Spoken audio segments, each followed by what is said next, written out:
அனைவருக்கும் வணக்கம். இன்றைக்கி நம்ம பார்க்க போகிற தகவல் என்னென்னா, 5ஆம் பாவகத்தின் முக்கியத்துவம். அது என்ன 5ஆம் பாவகத்துக்கு வரைக்கும் ஒரு ஸ்பெஷல் நேச்சர் இருக்கா அப்படின்னு கேட்டிங்கன்னா உண்டு. ஒரு மனுஷன் வாழணும் அப்படின்னு சொன்னிங்கன்னா இந்த 5ஆம் பாவகம் என்பது வாழ்வியல் அமைப்பிற்கே அதிமுக்கியத்துவம் வாய்ந்த பாவகமாக நம்ம பார்க்குறோம். ஏன்னா 5ஆம் பாவகத்தில் சொல்லக்கூடிய காரகங்கள் ஒன்றா நீங்கள் எடுத்து படித்து பார்த்தீங்கன்னா தெரியும். உங்களுடைய வாழ்வியல் அமைப்பிற்கு மிக முக்கியத்துவம் வாய்ந்த ஒரு அம்சமாக நம்ம இந்த 5ஆம் பாவகத்தை பார்க்குறோம். இன்றைக்கி இந்த வீடியோ தொகுப்பில் நம்ம பார்த்துக்கிட்டு இருக்கோம், இல்லை நாங்கள் பேசிக்கிட்டு இருக்கோம் அப்படின்னாலும் இதுக்கும் 5ஆம் பாவகமானது சப்போர்ட் பண்ணணும். இந்த வீடியோ தொகுப்பை எஜுகேஷனாக நீங்கள் பார்த்தீங்க அப்படின்னாலும் அதுவும் 5ஆம் பாவகத்தில் தான் வரும். என்டர்டெயின்மெண்ட்டாக நீங்கள் பார்த்தீங்கன்னாலும் அதுவும் 5ஆம் பாவகத்தில் தான் வரும். இந்த எஜுகேஷனில் நம்ம பேசிக்கிட்டு இருக்கிற டாபிக் ஆஸ்ட்ராலஜின்ற ஒரு ஆர்ட், கலை. அப்போ கலைகள்னு சொல்லக்கூடிய இந்த கலைகளும் 5ஆம் பாவகத்தில் தான் வரும். காதல்னு நம்ம சொல்லக்கூடிய அந்த காதலும் 5ஆம் பாவகத்தில் தான் வருது. கனவுகள்னு நம்ம சொல்லக்கூடிய கனவுகளும் 5ஆம் பாவகத்தில் தான் வருது. கற்பனையும் 5ஆம் பாவகத்தில் தான் வரும்.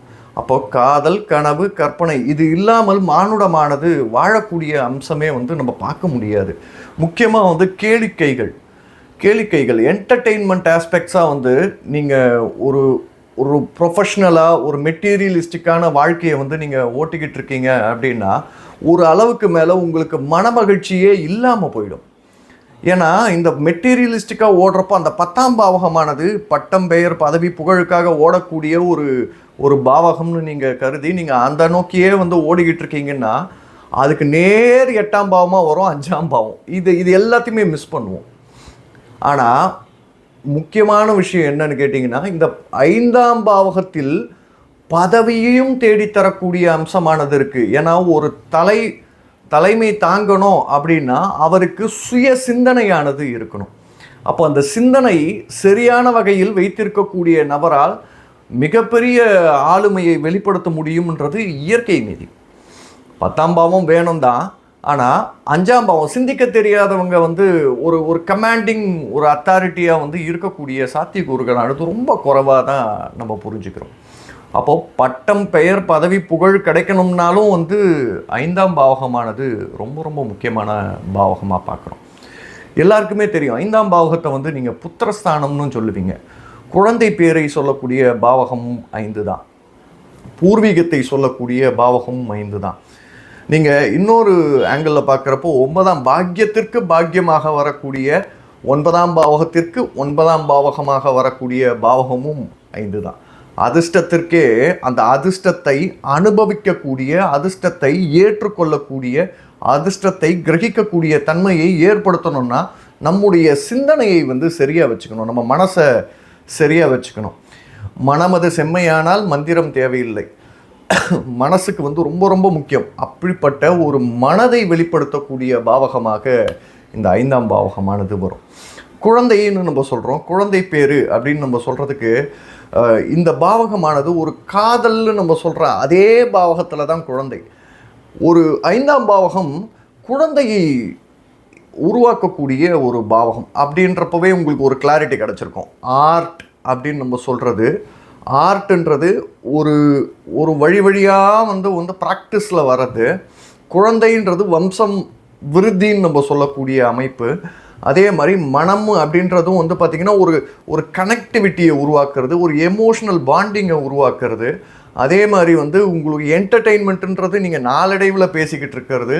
மியூசிக்குன்னு நீங்கள் சொல்கிறது, இன்றைக்கி வரைக்கும் நம்ம மியூசிக்கை பழைய பாட்டை கேட்குறவங்க எவ்வளோ பேர் இருப்பாங்க. அந்த மியூசிக்கை பேஸ் பண்ணித்தானே ஒரு மியூசிக்குமே கண்டினியூ ஆகுது. இது வரைக்கும் இருக்கிறதே இந்த 7 ஸ்வரம்னு தானே நமக்கு சொல்கிறாங்க. அப்படி பார்க்குறப்போ 5ஆம் பாவகம்ன்றது போடக்கூடிய விதையை சொல்லக்கூடிய ஒரு பாவகம். நீங்கள் எதை விதைக்கிறீங்களோ அதை அறுவடை செய்வீங்க அப்படின்ற மாதிரியான ஒரு புரிதல் வரும். அப்போது எண்ணத்தை சரியான வகையில் வைத்திருக்கக்கூடிய நபர்களால் சரியான விதையை விதைக்க முடியும், சரியான விஷயத்தை செய்ய முடியும். அப்படி சரியான விஷயத்தை செய்யக்கூடிய நபர்கள் மிகப்பெரிய பதவிக்கு போவாங்க அப்படின்றது இயற்கை நீதியை வந்து நம்ம பார்க்குறோம். அப்படி பார்க்குறப்போ 5ஆம் பாவகம் மிக முக்கியத்துவம் வாய்ந்த பாவகம். அதனால தான் இந்த 5ஆம் பாவகத்தில் வந்து கோள்கள் கெட்டு இருக்குது, கோள்கள் கெட்ட கோள்கள் இருக்குன்னா புத்திரதோஷம்னு ஒரே வார்த்தையில் முடிச்சிடுறாங்க. அதை அப்படி புரிஞ்சிக்கக்கூடாது. அவர்களுடைய மனதிற்கேற்றாற்போல், அவர்களுடைய சிந்தனைக்கேற்றாற்போல் அவர்களுடைய செயலை வந்து வெளிப்படுத்தக்கூடிய தன்மையானது அந்த 5ஆம் பாவத்தில் இருக்கும். அப்போ அந்த 5ஆம் பாவத்தில் நல்ல பிளானட் இருந்தால் அவங்களுடைய சிந்திக்கக்கூடிய திறனும் செயல்படுத்தக்கூடிய திறனும் திட்டமிடல்னு சொல்லக்கூடிய அந்த பிளானிங் பண்ணக்கூடிய விஷயமும் ஐடியாலஜியும் தெளிவாக வச்சுருப்பாங்க. மேலஃபிக்கு கெட்ட பிளானட் இருக்குது அப்படின்றப்போ அந்த தெளிவானது குறைந்து காணப்படும். அப்போ அந்த தெளிவற்ற மனநிலை இருக்கக்கூடிய நபர்களுக்கு வந்து குழந்தை பேரில் சிக்கல் ஏற்படக்கூடிய சாத்தியக்கூறுகள் உண்டு அப்படின்ற அடிப்படையில் தான் 5ஆம் பாவகத்தில் வந்து பார்த்திங்கன்னா தீயக்கோள் இருக்குது அப்படின்னா வந்து கெட்ட பலனையும் சொல்கிறோம். அதே மாதிரி வந்து குழந்தை பேரில் தடை ஏற்படுது அப்படின்ற மாதிரியான ஒரு புரிதலும் மக்கள் மத்தியில் இருக்குது. ஆனால் அதனுடைய பேஸ் தாத்பரியம் என்னென்னா மனம் ஒற்றுக்கொள்ளாமல் எந்த ஒரு செயல்லையுமே நம்ம ஈடுபட மாட்டோம். இப்போ ரீசெண்டாக கூட போச்சு, கோவிடெல்லாம் வந்துச்சு. அந்த டயத்தில் வந்து லாக்டவுன்னு நம்ம சொல்கிறாங்க. அந்த டயத்தில் வேலை பார்க்குறவங்க வேலை பார்த்துக்கிட்டே தானே இருந்தாங்க. வெளியில் சுற்றுறவங்க சுற்றிக்கிட்டு இருந்தாங்க. மழை பெஞ்சிச்சு, இப்போது ஃப்ளட்டு வந்துச்சு. அந்த ஃப்ளட்டுலேயும் வேலை செய்கிறவங்க செஞ்சுக்கிட்டு தான் இருந்தாங்க. அப்போ மனமானது ஒத்துக்குது, அதனால் வேலைக்கு போகிறாங்க, எல்லா வேலையும் செய்கிறாங்க. ஒருவேளை மனம் ஒத்துக்கலைன்னா அதை கூட செய்ய மாட்டோம் இல்லையா? அப்போது மனம் என்பது மிக முக்கியத்துவம் வாய்ந்தது.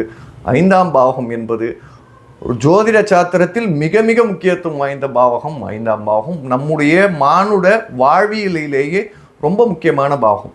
ஒரு ஜாதகத்தை நம்ம பார்க்குறோன்னா முதல்ல லக்னத்திற்கு எவ்வளோ தூரத்துக்கு இம்பார்ட்டன்ஸ் கொடுக்குறோமோ அதுக்கு அடுத்த இம்பார்ட்டன்ஸ் 5ஆம் பாவகத்திற்கு நம்ம கொடுத்தே ஆகணும்.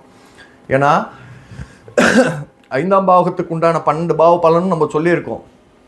அந்த காதல்ன்ற ஒரு விஷயம் இருக்கிறப்பவே குழந்தைய பெற்றுக்குங்க. நான் பொதுவாகவே அட்வைஸ் பண்ணுறது உண்டு. என்கிட்ட வரக்கூடிய கிளைண்ட்ஸ்க்கு வந்து நான் சொல்கிறது உண்டு, லவ் மேரேஜ் பண்ணுறாங்கன்னா குழந்தைய டிலே பண்ணாதீங்க. அந்த காதல் இருக்கக்கூடிய காலகட்டத்திலேயே மகப்பேருக்கு வந்து போயிடுங்க, டிலே பண்ணாதீங்க, குழந்தைக்கு வந்து போயிடுங்க, டிலே பண்ணாதீங்க அப்படின்றத ரொம்ப ஸ்ட்ராங்கான அட்வைஸாகவே நான் பண்ணுறது உண்டு. காரணம் என்னென்னா, ஒரு காரகத்துவத்தை ஒட்டியே மற்ற காரகத்துவங்கள் செயல்படக்கூடிய தன்மையானது உண்டு. ஒருவர் கடுமையான நோயில் பாதிக்கப்பட்ட ஒரு ஜாதகருக்கு வந்து அந்த ஜாதகர் அந்த நோயிலிருந்து விடுபடுவதற்குண்டான அமைப்பையும் இந்த 5ஆம் பாவகமானது ஏற்படுத்தி கொடுக்கும். காதல் கைகூடக்கூடிய வாய்ப்புகளை எடுத்து கொடுக்கும். ஒரு நம்ம படித்த படிப்புக்கு உண்டான வழியில் வந்து செயல்படக்கூடிய தன்மை. இப்போ எல்லாரும் சொல்கிறாங்க தத்துவத்தை நான் படிச்சிருக்கேன், அதை படிச்சிருக்கோம், இதை படிச்சிருக்கோம், நமக்கு வந்து நம்ம நிறைய படிக்கிறோம். அதன்படி வாழக்கூடிய தன்மை, அதை ஐடியாவாக வந்து ஜெனரேட் பண்ணி யூஸ் பண்ணக்கூடிய தன்மைக்கு உண்டான அடிப்படை விதை வந்து இந்த 5ஆம் பாவகம் பண்ண 9ஆம் பாவம் முடிச்சு வைக்கும். அப்போது 5ஆம் பாவகம் என்பது மிக மிக முக்கியத்துவம் வாய்ந்த பாவகம். ஒரு ஜாதகத்தில் நீங்கள் பார்க்கணுன்னா ரொம்ப முக்கியத்துவம் கொடுத்து பார்க்க வேண்டிய ஒரு பாவகத்தில் 5ஆம் பாவகம் அப்படின்ற ஒரு பாவகம் வந்து ரொம்ப முக்கியத்துவம் வாய்ந்த பாவகமாக நீங்கள் கருதணும். மீண்டும் ஒரு பதிவில் நம்ம சந்திப்போம். நன்றி, வணக்கம்.